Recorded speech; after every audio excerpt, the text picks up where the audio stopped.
Hi, everybody. Welcome to another episode of the Ingenuism interview series. Today we have I have the pleasure of interviewing Scott Lincicome. Scott is the author of Capitalism with an O on the Dispatch Substack. You should all be subscribing to the Dispatch Substack. A senior fellow in economic studies at the Cato Institute and a visiting lecturer at the Duke University Law School. So you approach kind of the whole field of economics from a legal perspective? Yeah, I think that's fair to say. So my training is as a lawyer. I worked at Cato as a researcher in the international trade group there, and then went to law school and was a lawyer. But have really, and in my time as a lawyer, and especially because I was doing trade law, really got to live in the weeds of global economic policy as well.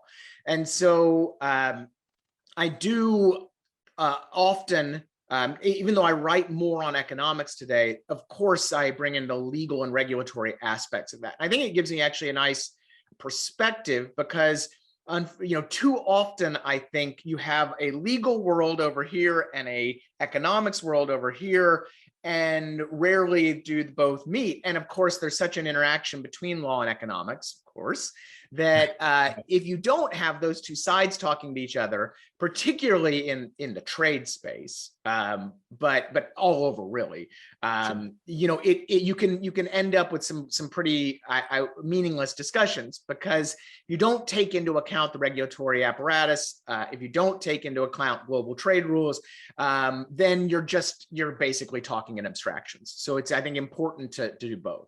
Yeah, and sadly, the world in which we live, law has more and more relevance to economics because everything today is regulated and controlled and exactly. And as I wrote just a couple of weeks ago in my newsletter, too often I think very smart people in Washington come up with these new plans for whatever sort of economic policy they want, and they don't consider the existing legal and regulatory regime that is going to thwart those plans because these are, entrenched, typically bad policies that will turn what might look good in an Excel spreadsheet into something that is not so great out the other side.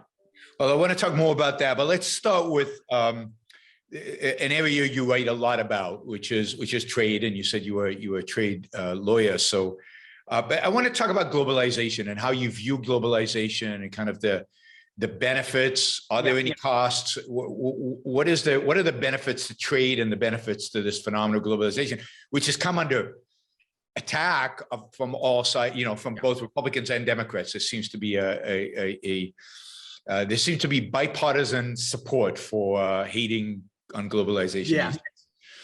Yeah, I mean, I think that the place to start with trade and globalization is that it is not a new phenomenon. It is not a top-down phenomenon, that humans have been trading together dating back eons. Yep. There is evidence of trade going back. I mean, you go back to 5000 BC. I mean, we're going back a long way here. And that the modern globalization is really just an extension, I think, of that traditional human desire to trade. Quoting some Adam Smith, we are animals who trade, right? And I think it's really critical to start there because what you see as free trade policy is really just efforts primarily to get government and artificial restrictions on that natural phenomenon out of the way. So again, if you know that the natural order of things is for humans to trade with each other, then really free trade policy is simply, again, getting a tariff or a regulation or something, removing those restrictions. And then, of course, there's the technological aspect of that, shipping containers and wonderful technologies that of course are that just are facilitating meeting that human desire, that demand to trade. So I think that's critical to start there because too often particularly in the political discourse, trade is discussed as two countries trading with each other. The United States trades with China instead of me trading with someone in China. But also that free trade is this elite phenomenon foisted upon us by the World Trade Organization and the Beltway elites and the corporatists and all that, which is just nonsense. That again, the vast majority of free trade policy are just simply efforts to get out of the way and let us do what we want to do in the first place. Now, in terms of benefits and costs, well, look, the benefits beyond, again, just kind of assuaging that want to trade. The benefits are immense, in terms of allowing, first, just allowing us to have access to amazing things at wonderful prices that we can afford. So that's great, right? Whether it's, cool foods that, I grew up in the early 80s, and, the grocery store was a boring place. And, today you go in and you can get a dozen roses for $10 and any sort of produce from any place on the planet. And then of course, all the rest, right? And that's just trade, the benefits of trade distilled in your grocery store. But beyond that, I think we totally miss. So consumer benefits of trade, I think we get, but we miss a lot of the other benefits. And that is first, specialization. Because I don't have to grow my own food or whatever, I can focus on higher value activities that make me more money. And I can then take the extra money I have, the money I save because I can buy cheap stuff from Mexico or wherever, and then I can spend that on other people's specialized vocations. So maybe I get a massage or whatever, right? And so that unseen benefit of the savings, our consumer surplus, we don't just stick that under a mattress. We go out and we spend that on other things. And again, having those dollars flow to productive activities creates economic growth and generally, more prosperity. So that's all awesome. But the other thing is that there's all this innovation that is derived from the competition that trade creates. So, a US company is going to have to be on its game if it wants to compete with a Japanese company, a Chinese company, a European company, whatever. And that, again, that dynamism, that competition drives productivity and prosperity. And unfortunately, we don't really think of those things at all, even though I think they're really, at the end of the day, a much bigger part of why trade and globalization are so important than just the basic, cheap t-shirt, neat, a tasty avocado. And so I think that's critical. Now, look, any sort of free market competition will create what I try to call indirect losers, right? If you have two gas stations on your, a block away, and you choose to go to one gas station, well, you are technically denying business. You're not giving your business to that other gas station. And so those are the losses from trade. As we as consumers choose, the choice we don't make, the thing we don't buy, that's considered a loss. But I think it's critical to remember that those losses, really, in terms of trade liberalization, they came only from the removal of a artificial government induced advantage, right? If a steel mill had decades of tariff protection and you were essentially forced to buy steel from that factory, and then that tariff protection goes away and you suddenly say, aha, I'm going to go buy steel from a Japanese company. All of a sudden that US steel mill loses, but they were only winning, they were only gaining at your expense and thanks to a government putting its thumb on the scale. But look, in the real world, those losses, that disruption is certainly real. And of course, right now, unfortunately, I think it has taken a really outsized chunk of the discourse, right? We only focus on on the steel mill job that's lost, on the Rust Belt town that was reliant on a single mill, while totally ignoring everything I just said for the first 10 minutes. Yep. Yeah. So I want to follow up on the innovation side, because I think certainly competition is a big aspect of it. We're now forced to compete with other players in other countries, but there's also an aspect of cooperation, right? I mean, we're seeing this. I mean, I think Apple buys certain things that are in the iPhone actually made by Samsung.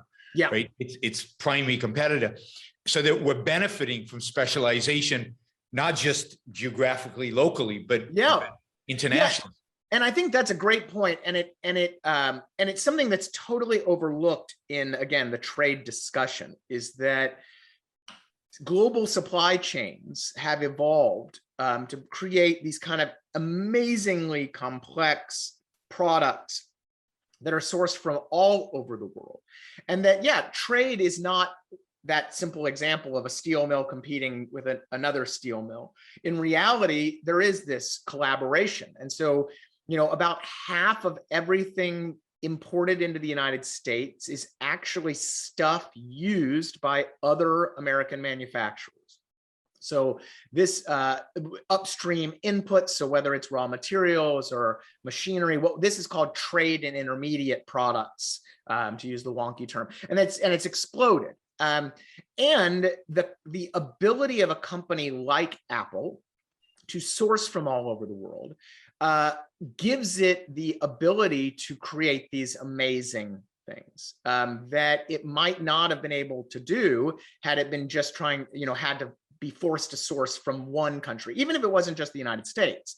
If Apple were forced to source only from China, that would also be a problem, because Apple gets LCD screens from I think Japan, and chips from Korea and the rest. And so it is that cooperation as well, that collaboration, that global supply chain, that can fuel innovation. And it makes kind of old school protectionism downright stupid, because as we've seen with President Trump's steel tariffs, you end up hurting American manufacturers, right? Because we are not giant integrated, nationalized companies and industries, and it is constantly evolving. And so a simple tariff on a product, even if it's from all over the world, is not going to achieve these very simple, outcomes. Yeah.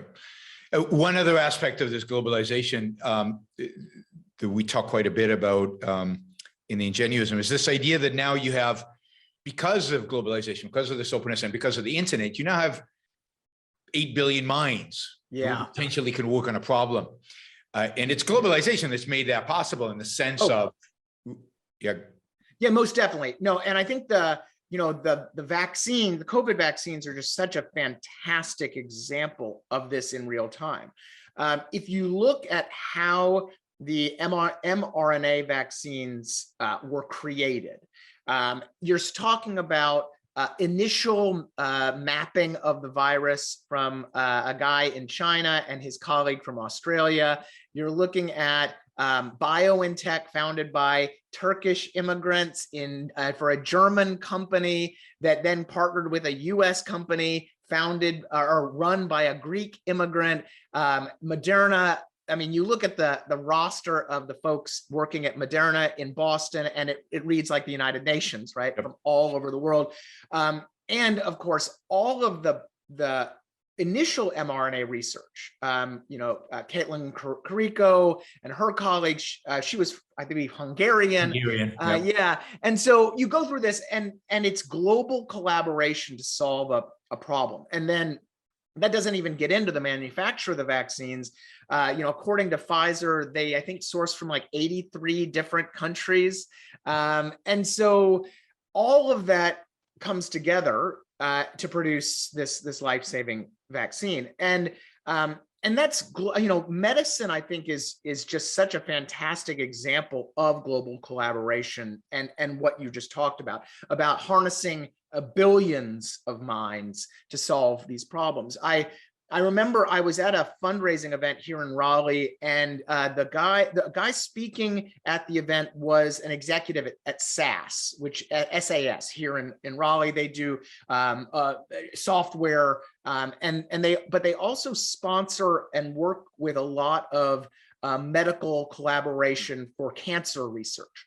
Mhm. And he gave this amazing story of how SAS has been able to create these global forums for cancer research, and how, again, this is people from all over the world meeting in person or virtually, sharing their research and collaborating to beat cancer. And that type of stuff, again, is you can't, I mean, just imagining that, we need an American cancer vaccine is just ridiculous, right?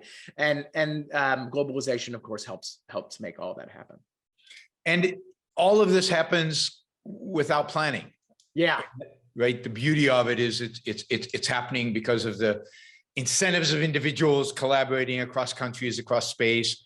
And in that sense, economically, these borders are somewhat, arbitrary, and they become like walls. They become barriers. Right.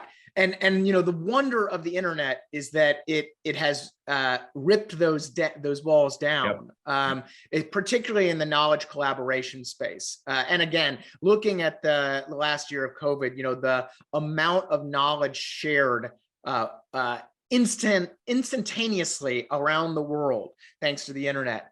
And like you said, it really does, I think, it shows these restrictions, the restrictions on goods, these tariffs and the rest, to be real impediments to progress and innovation. So what is your view on the causes of this attitude towards trade and globalization? What's driven it, particularly over the last 20, 30 years, and in particular, I'd say over the last 5, 6 years, this rise in anti-globalization, anti-trade views?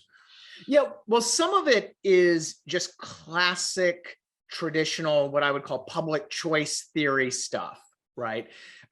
Trade creates, trade creates concentrated costs. So again, let's go back to that steel mill. A steel worker loses a job. That is a very concentrated cost. And the benefits, by contrast, are very diffuse. So that dynamic creates a collective action problem. Basically, you're going to get the steel workers, because they have such concentrated costs, they are going to follow these issues closely. They are going to lobby their legislators. They are going to vote on trade. By contrast, consumers, because we don't see the benefits, we get them, they're kind of spread out, it's smaller. We don't pay much attention. We are rationally ignorant. We don't vote on the issue. So politicians, being self-interested, well, they are going to focus their attentions on those that are paying attention, lobbying, contributing on the trade issue. And so that has been with us for forever. I mean, going back decades, and particularly I use steel because it's such a great example. And, there's a congressional steel caucus and all that for classic public choice reasons. I think the two things that have amplified those issues and that classic phenomenon are, first, China. China's rise as an industrial powerhouse and a large trading partner for the United States has created, and having it happen quite relatively quickly due to both mostly China's own internal reforms, but then also China joining the World Trade Organization and the rest.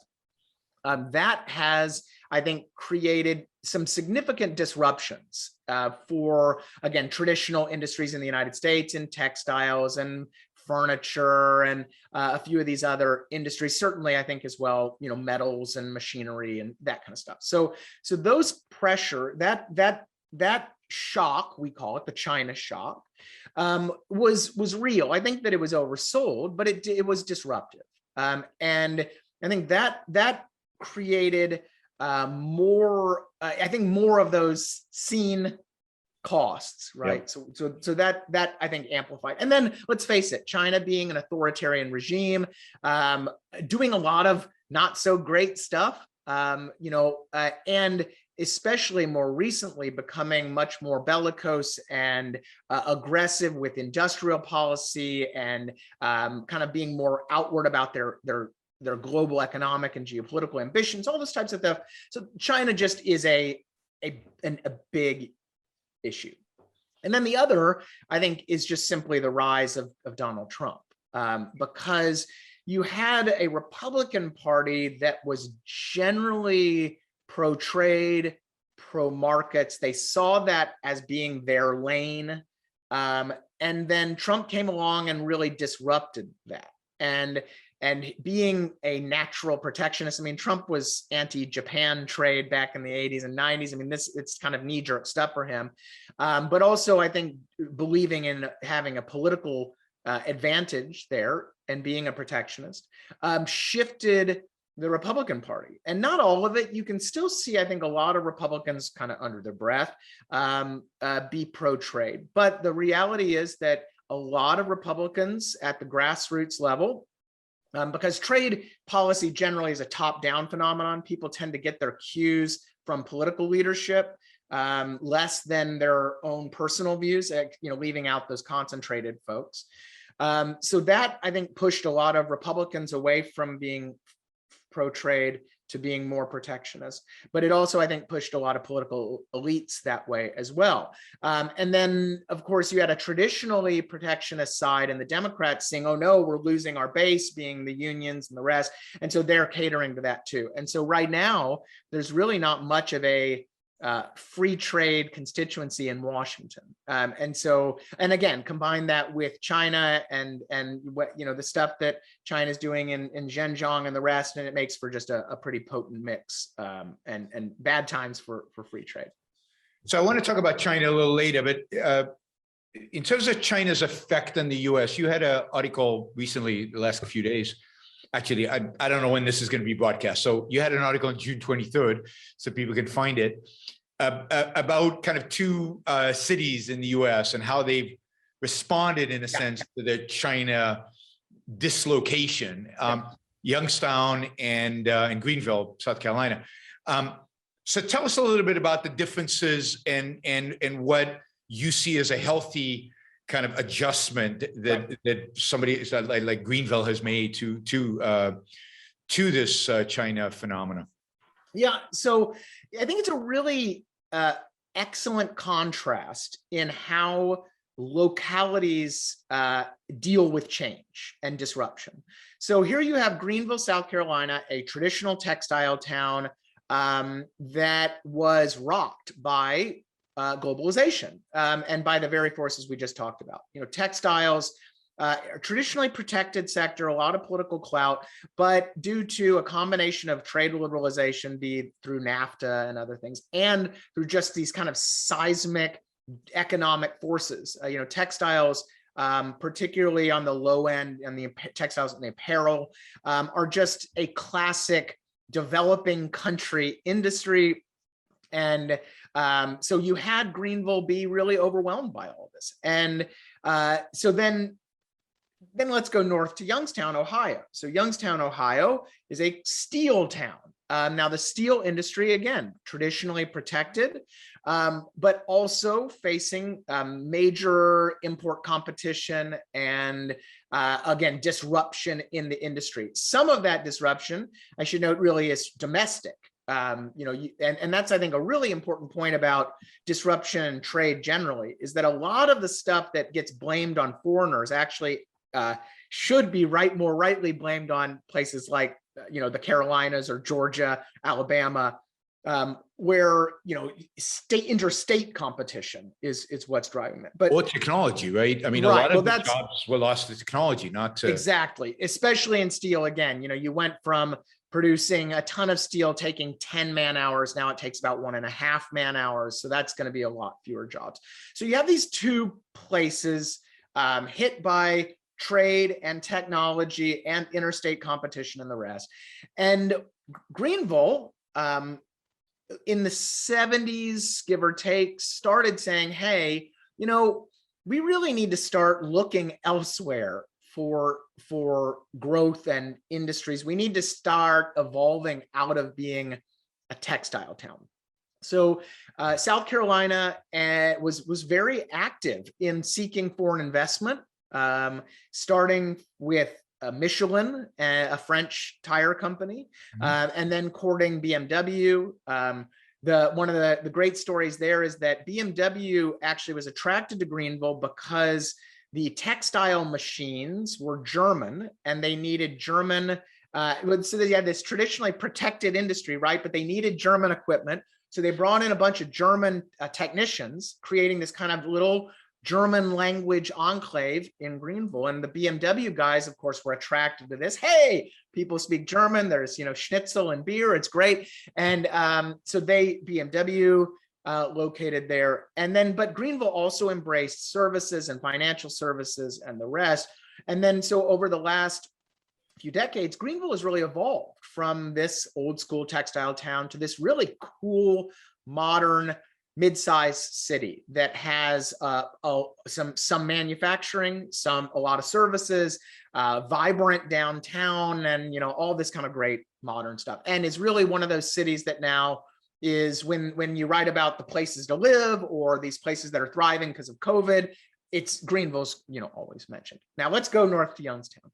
Youngstown, by contrast, did not diversify. Youngstown kind of remained a steel town. And politician after politician came through promising to revive Youngstown's manufacturing glory. Youngstown, according to an article in Bloomberg, has received more federal assistance perhaps than any city in the country. And every politician, because Ohio is, of course, a very important political swing state, or at least was for a long time. Every presidential candidate comes through Youngstown and promises to revive Youngstown. In fact, President Trump went there and promised to bring back the GM plant. They had a General Motors automotive plant, and now there's this Lordstown Motors electric truck company, and they're having all sorts of problems. But the lesson from Youngstown is that Youngstown really didn't try to evolve out of that old kind of steel town mentality. You can still, going back a few weeks, a couple of years, read these very sentimental puff pieces about Youngstown and regaining its old glory, and how people are still complaining about a mill closure that happened 40 years ago. And they're still blaming political elites and China and Japan and all this stuff. Whereas the guys in Greenville just said, well, to heck with that, let's move on. And they did. And I think the why these two cities are such fantastic contrasts is that they had almost the exact same population in 1969. And then if you look at the charts I provided, one arrow is going basically steadily up, and the other arrow is just going slowly but steadily down. And people vote with their feet, and you can really see that these are again, it's a contrast, a tale of two cities. And I think a really important lesson about how we should deal with disruption and the limits of federal policy in bringing back those industrial glory days, right? That to where federal policy might be able to help is just simply helping with the adjustment, not trying to bring back the glory days. So this leads us into this discussion of industrial policy, because it sounds like Youngstown is an industrial policy town, where industrial policy was tried in miniature and failed on a grand scale. Greenville was, in a sense, left alone and evolved. So industrial policy is popular again. Last time there was so much talk about industrial policy was in, I think, the 80s as a response to Japan, but nothing really happened. Much didn't happen because the world was oriented differently back then, and the world is oriented differently today. So to what extent is there a real effort, both on left and right, towards industrial policy in the United States. And then I want to talk a little bit about the history of industrial policy. Yeah, there really is where industrial policy is having another moment. And you're seeing proposals in Congress, at the White House, really, and again, for the same kind of reasons I mentioned, China, the kind of political issues, that there is this belief that markets have failed and China is a giant threat, and thus we need industrial policy to boost manufacturing, boost innovation, revive ailing communities, bring back manufacturing jobs, all those types of things. And so you've seen in the Senate, the U.S. Innovation and Competition Act, which funnels tens of billions of dollars to semiconductor manufacturing and for critical industries in making key technologies like AI and quantum computing and 5G and that kind of stuff. So sending tens of more billions in applied research there. And then, of course, the Biden administration just issued this big supply chain report, again, pushing for more industrial policy, subsidizing key sectors, protecting them with Buy American rules, and subsidizing them with federal contracts, all that kind of stuff. So it's definitely it's back, and I think it's, again, pretty misguided. The China issue, I think, is wildly oversold. Certainly, again, the Chinese government has done some bad stuff. Certainly, China has had some success in some areas due to a combination of their own private free market things, but also due to some industrial subsidies and the rest. But they've also had a lot of failures.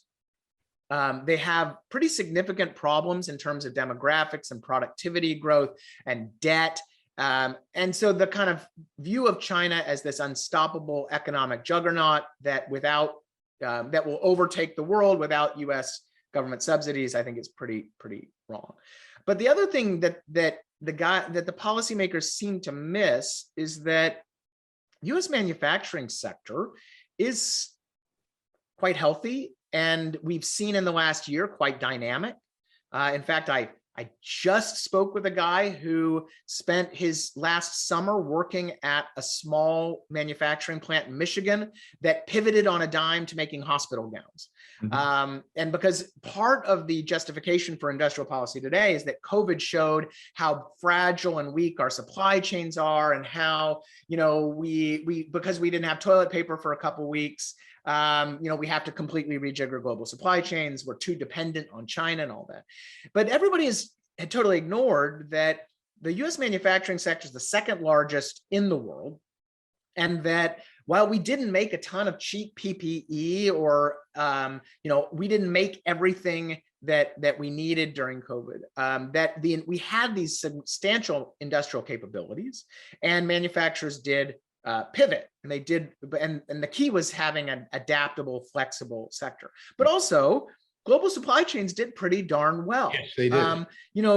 That we actually, those store shelves were only bare for a few weeks, really, and then the supply chain challenges lasted for a couple of months, and then things were relatively back to normal by August of last year. Now there's the semiconductor crunch, but that's much more of a supply and demand kind of freak issue, with automotive guys canceling contracts and video game guys seeing massive demand.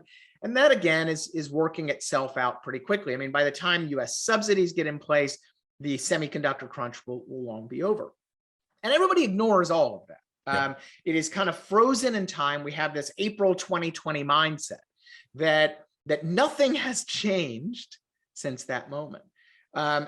So of course it has, and we seem to ignore that. And I think the other problem, however, is that we seem to ignore all of these big traditional impediments to implementing good industrial policy. Starting with picking the right industries. Classic Hayekian knowledge problem issues. Right?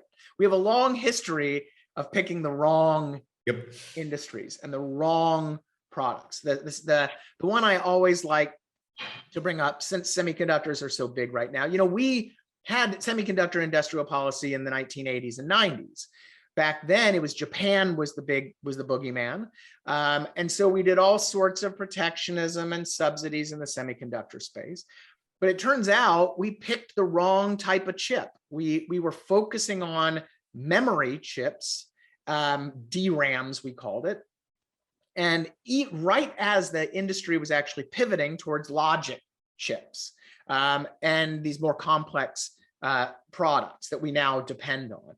And DRAMs, the memory chips, became kind of this bulk commodity, boring thing that we need them, but they're not bleeding edge stuff. It's not what Intel and TSMC and Samsung focus on really today. And so it's just a really classic example of, even though they picked the right sector, hey, semiconductors are going to be important, they picked the wrong product. And look, history is just riddled with examples of knowledge problem issues popping up. But even if we can solve that, then there's, of course, all the public choice issues with industry capture and political influence. And so that, of course, weighs heavily. Again, going back just to 2009, 2010, you don't have to go back way into the history books. This is just a few years ago. You see that lobbying heavily influenced the issuance of Department of Energy loans, not just to places like Solyndra, but to a lot of other companies in like carbon capture and all this. And so that political influence, there was a great book many years ago written called The Technology Pork Barrel, which gets into this, that shows that it not only causes problems in the issuance of grants and subsidies to favored companies, but it also makes it really, really hard for the government to stop programs that are proving to be obvious failures. Yep. So, because political programs have political objectives, right? Getting people reelected, helping certain very important political constituencies in certain towns. And so these authors, and again, we see it all over the place, they say, it time and time again with industrial policy projects, it's hard to turn off the spigot. And the other big problem is that instead of turning off the spigot, what do our policymakers do? They actually make things worse. You see in the Jones Act, they make the law even more restrictive, which deals with shipping from port to port in the United States. So they're going to make that even more restrictive. You see with Buy American rules, they just have tightened those. And so it just gets, and you can go through the list of issues. Another big one that I think talked about briefly is policymakers and industrial policy planners never think about the policies that are already in place, right? So an industrial policy might look great on paper, but then you're going to have to deal with Buy American rules that are going to raise your costs and your paperwork, or you're going to have to deal with Davis-Bacon rules that require prevailing wages and union labor, or you're going to deal with the National Environmental Policy Act, which is going to require years of permitting and slowing that down in additional costs. So by the time it gets through the sausage making, by the time it gets through all of those hurdles, then now it's a costly failure. And then I think the last thing I would just mention is all of the unseen costs, right? We don't think about with industrial policy. Look, there's certainly been some things that have worked out, right? It looks like Tesla's loan is going to pay off. Right, that Tesla got a pretty big loan back in the day, but we don't think about the opportunity costs, right? What have we lost? What could have been better? How could have that money been better spent? How did that money disadvantage Tesla competitors that might have had a more innovative product? How were resources, misallocated? Or in the case of protectionism, how were, consumer costs? How did that affect the economy? And so on and so on. And so when you get all these things together, you see that, things that look great on paper, hey, we'll subsidize 5G, turn out to be pretty problematic in practice. So you had an article that compared with regard to the vaccines, this public-private partnership that where the government, I guess. Well, why don't you tell the story, because it's fascinating.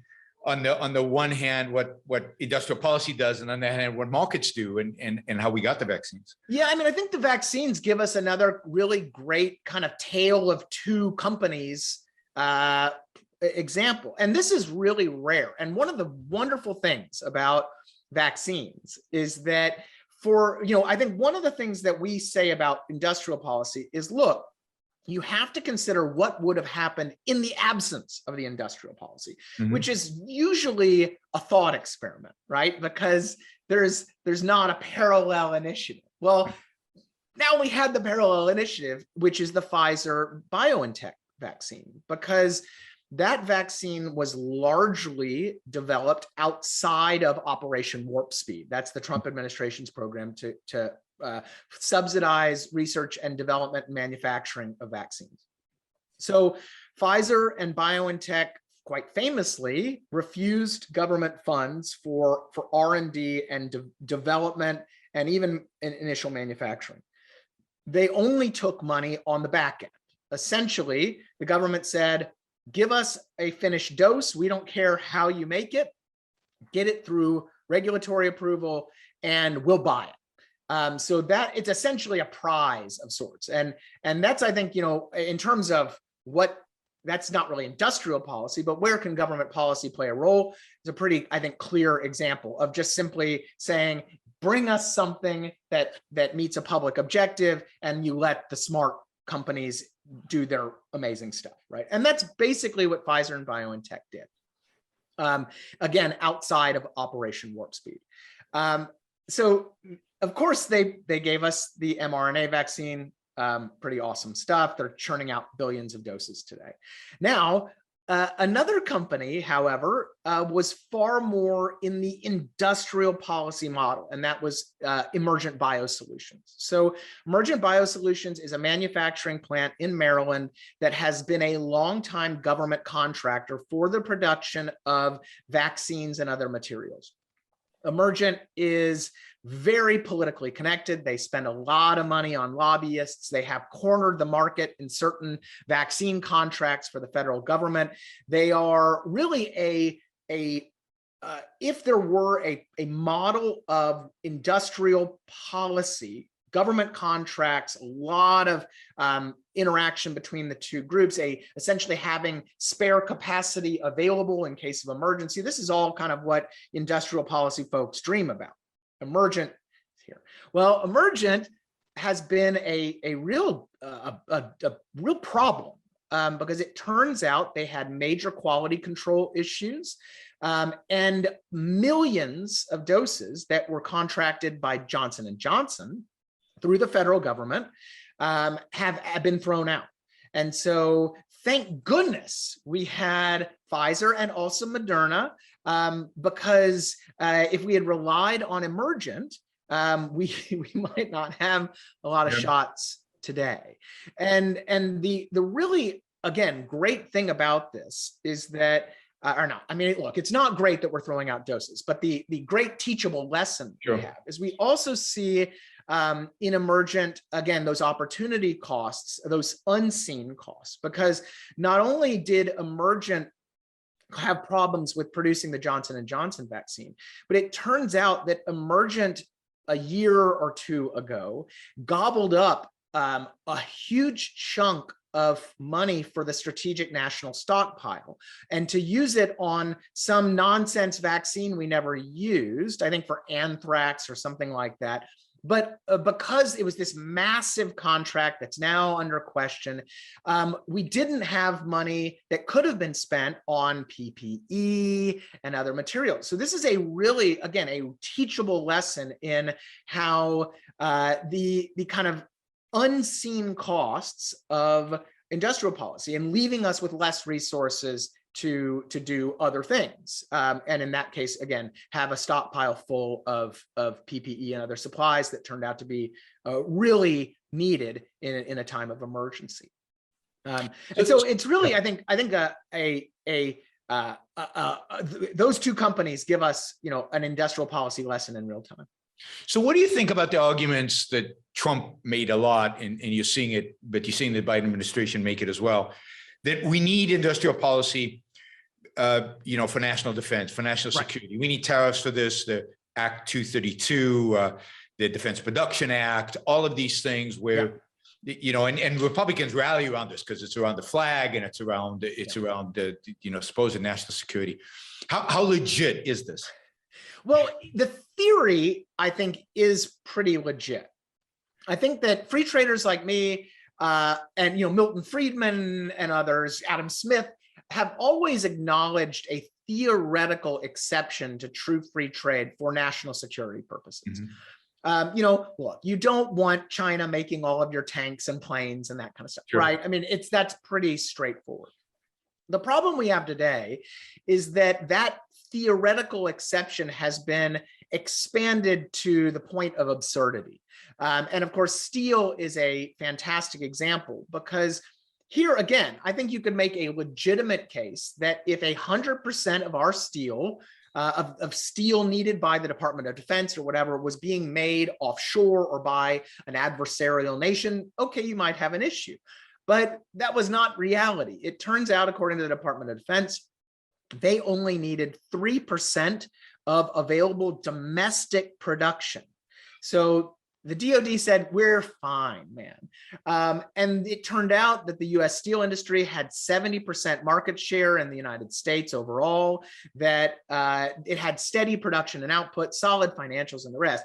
So it turns out, so this whole justification for these national security tariffs that were put on place on steel was just utterly bogus.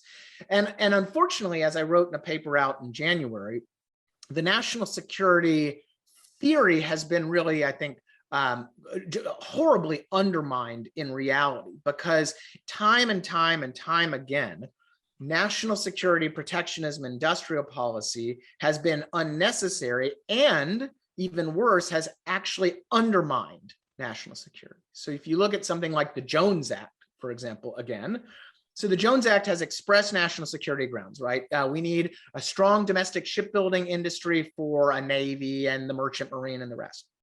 The problem is that the law's been in place for 100+ years and has actually made cost of making a ship in the United States so ridiculously prohibitive that we really don't make much in the way of ships here. Our merchant marine has shriveled. The Jones Act fleet is decrepit and really unusable. We end up using foreign ships in the Iraq War and stuff like that. We don't buy American ships because, again, they're just too darn expensive. And so the whole national security justification for the Jones Act has, again, been undermined. In the case of the steel tariffs, and it's another great example, because the steel industry is not in any better position today than it was a few years ago.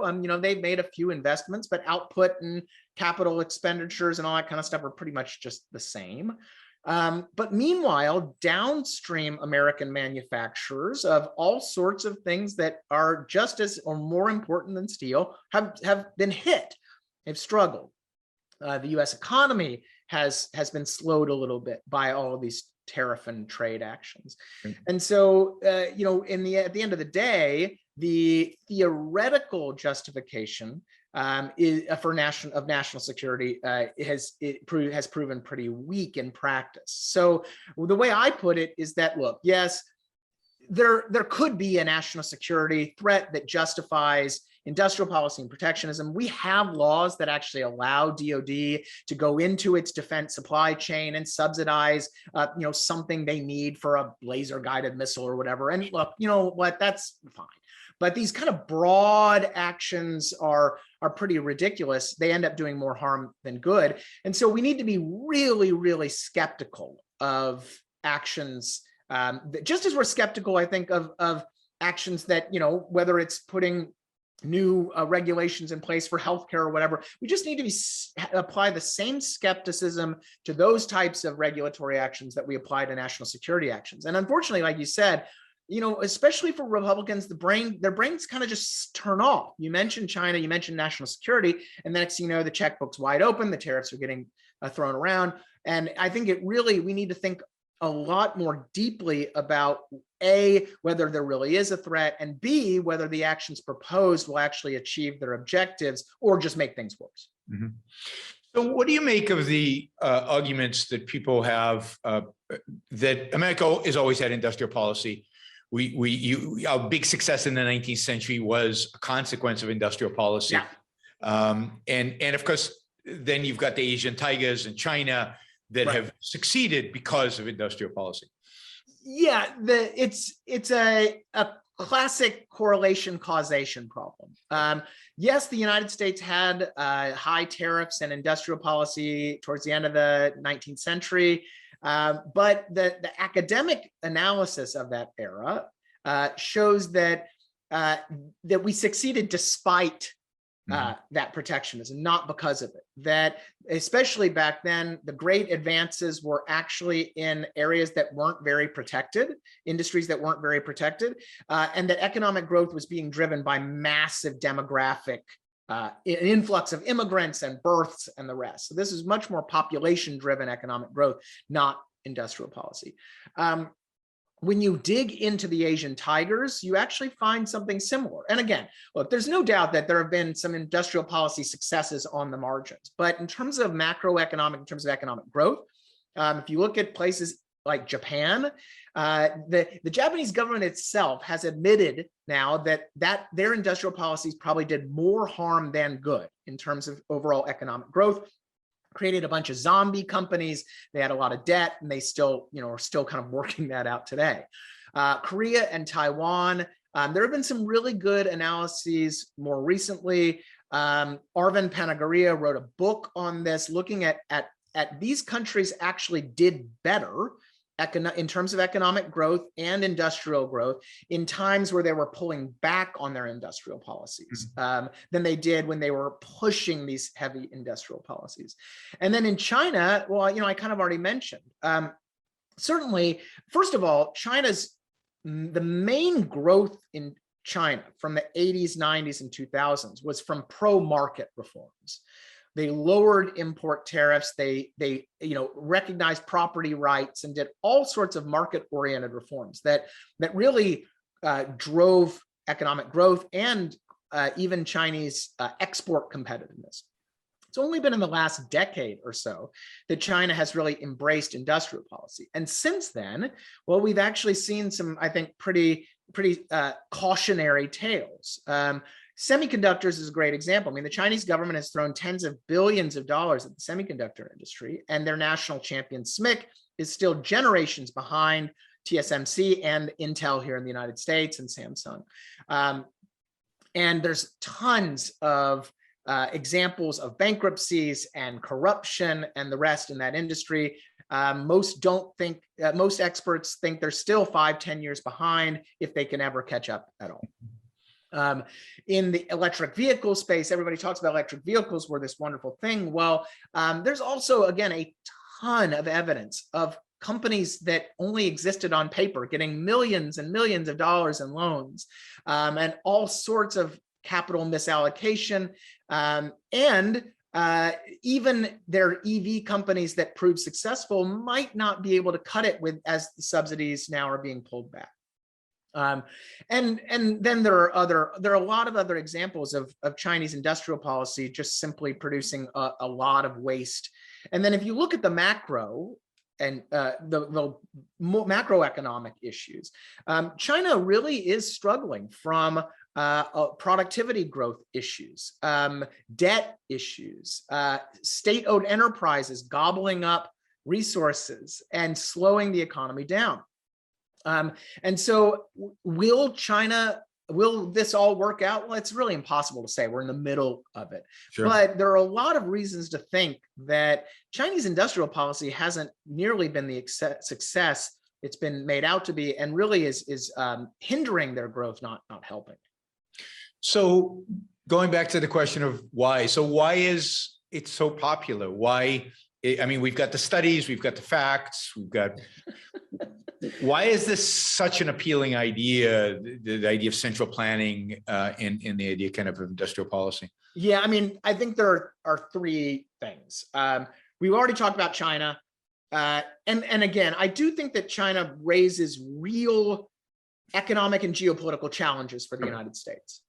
There's no doubt that, it's a very large country doing some bad stuff. And it is stuff we need to think about deeply about what do you do about slave labor and how do you handle expansionism and that type of stuff. So there are real issues that we need to deal with.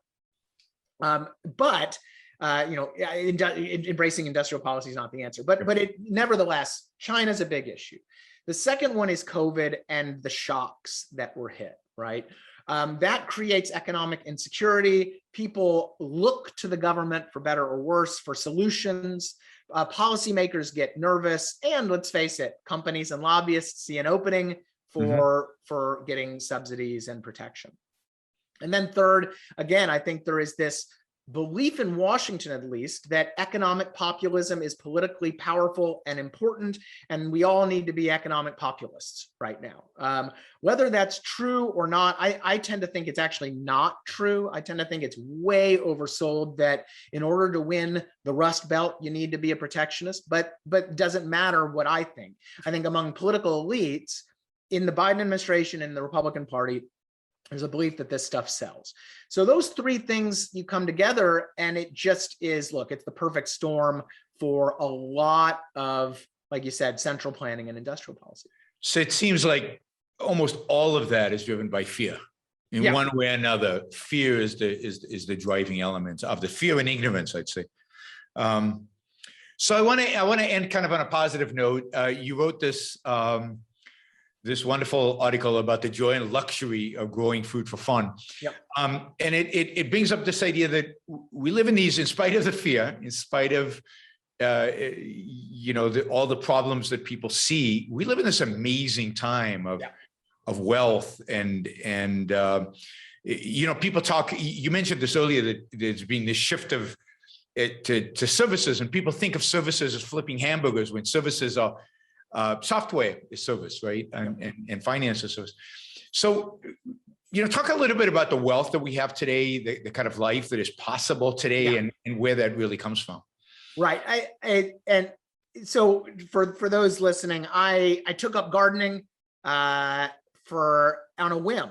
We moved in a new house. I had a big patch of land in the backyard that was this just big pile of dust and weeds. And I decided this would be a perfect spot for a garden. And so I built this big kind of garden with a bunch of raised boxes. And I discovered I really liked it. And so now I as a hobby, I like getting out there with my daughter and growing stuff. And some of it's successful. I have 1 million cucumbers in my kitchen right now. Some of it's not very successful. I had a horrible experience with watermelons last year, but it's very fun. It's a great, I enjoy the hobby. I enjoy it's a nice way to relax and get out there and decompress, particularly because I work from home. But I think we take for granted these types of hobbies, and we take them for granted, I think, in a lot of ways. First is that, well, why do I have the free time to be able to go outside and garden and do this? Well, because I have specialized in wonkery, or whatever you want to call it, before it was law. And that allows me to earn more than if I had tried to be a farmer or do something that I'm not good at. And that gives me the kind of capital, I have excess capital to spend on my hobby. Now, second, why do I have that? Well, because other people are handling my basic necessities. And this, again, is part of that specialization. So we have become so incredibly good at making food for necessity, for essentials, and also incredibly good at handling individuals' basic needs, food, clothing, shelter, all those types of things, that, again, I can handle that. I can outsource the necessities. I can do my job, specializing in whatever.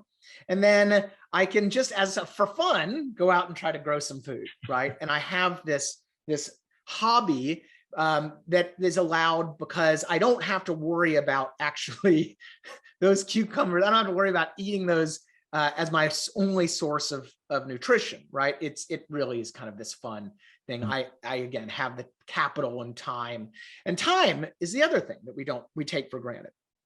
You know, in the olden days, and this is something I don't think people really realize. People today think they're horribly overworked, and you know, we work so much. And if you actually look at the data, we are now working far fewer hours today than we were 100 plus years ago. I mean, far fewer. It's 3,000 hours back in the past, now down to 1,800, give or take, today.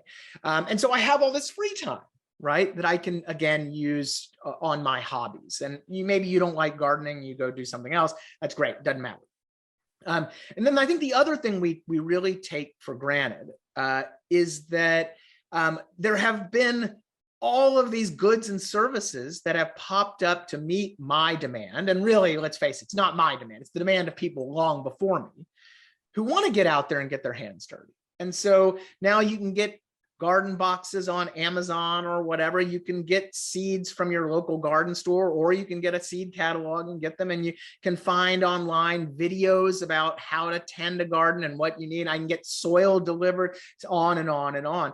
And again, all of these things weren't, some government planner guy didn't come out and say, aha, we need a gardening industry, strategic gardening industry.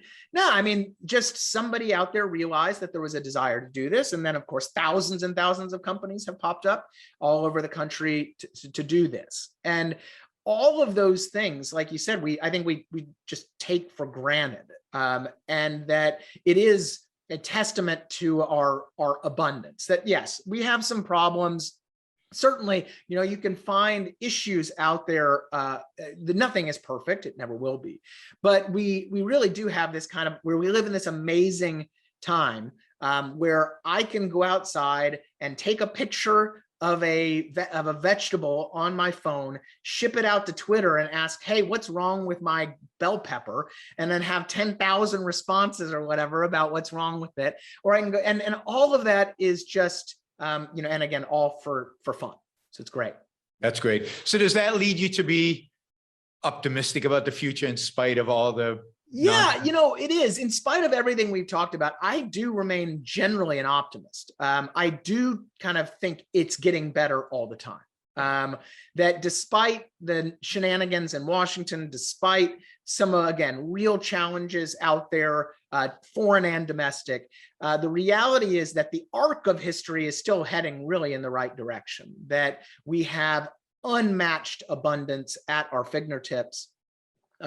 We are overall, and I really mean overall, we are healthier and happier, and that's all a good thing. And that I'm very optimistic that will continue, because I think that people will continue to specialize and innovate to meet those desires that we all have, and that we don't even know we have. And so yeah, I think we'll be fine. Well, this has been great. I really appreciate it. Thanks, Scott. Thanks for the work that you do, and thanks for agreeing to do this interview, and for helping bring about an even better future. So my pleasure. Thanks for having me. Sure, absolutely. Bye. Bye.